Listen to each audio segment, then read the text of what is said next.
সকল বিপদাপদ থেকে মুক্তি ও সকল প্রয়োজন পূরণের নববী ব্যবস্থাপত্র। সূরাতুল ইখলাস, সূরা ফালাক ও সূরা নাস 3 বার করে পড়ুন। ফজিলত: যে ব্যক্তি সকালে সূরা ইখলাস, সূরা ফালাক ও সূরা নাস 3 বার পড়বে, এই আমল তার জন্য বিকাল সকল বিপদাপদ থেকে মুক্তি ও সকল প্রয়োজন পূরণের জন্য যথেষ্ট হয়ে যাবে। সুবহানাল্লাহ। আমরা এখন সূরাতুল ইখলাস সহি শুদ্ধ করে শিখে নেব।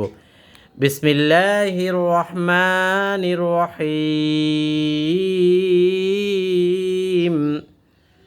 কুল হুয়াল্লাহু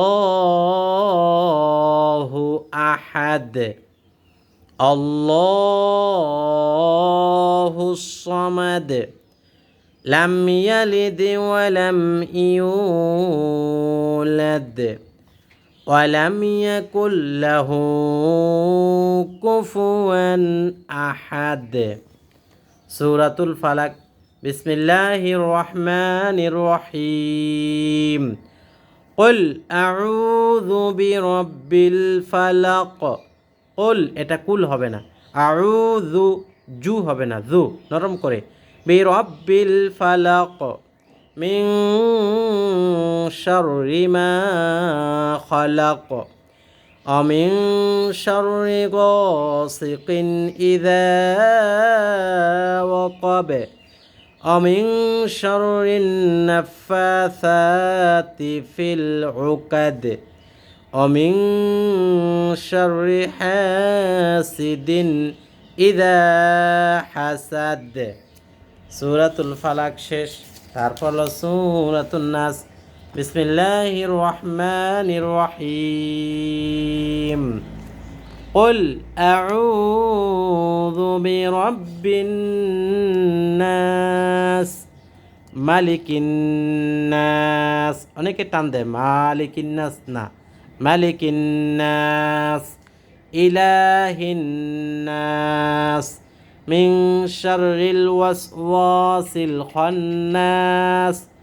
অনেকে এই একটা ভুল করে, বলে আল্লাযী ওয়াসফিসু ফিসু ফিসু, অথচ হবে কি আল্লাযী ইউওয়াসউইসু, এটাই একটু কঠিন। ইউওয়াসউইসু ফি সুদুরিন নাস, ফি সুদুরিন নাস, এটা তোর কঠিন না। ইউওয়াসউইসু, এটা কি বলা হয়? ওয়াসফিসু ফিসু ফিসু।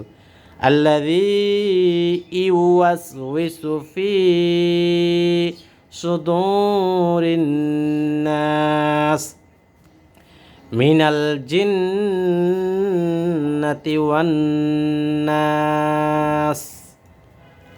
বিসমিল্লাহির রহমানির রহিম। দুনিয়া ও আখিরাতে সমস্ত কাজের জন্য যথেষ্ট হয়ে যাওয়া দোয়া। হাসবিয়াল্লাহু লা ইলাহা ইল্লা হুয়া আলাইহি তাওয়াক্কালতু ওয়া হুয়া রাব্বুল আরশিল আযীম। আমার জন্য আল্লাহই যথেষ্ট, তিনি ব্যতীত আর কোনো ইলাহ দাসত্ব পাওয়ার যোগ্য নেই। আমি তারই উপর ভরসা করছি, আর তিনি মহান আরশের অধিপতি। এখানে উচ্চারণ দেওয়া আছে, আমি যেভাবে আরবিটা পড়ছি আমার সাথে সাথে উচ্চারণটা পড়তে পারেন। যে ব্যক্তি সকালে দোয়াটি 7 বার পাঠ করবে, আল্লাহ তার দুনিয়া ও আখিরাতের সমস্ত কাজের জন্য যথেষ্ট হয়ে যাবেন। সুবহানাল্লাহ, সুবহানাল্লাহ। আল্লাহ পাক আমাদেরকে এই সুন্দর দোয়াটি আমল করার তৌফিক দান করুক। আল্লাহুম্মা আমিন।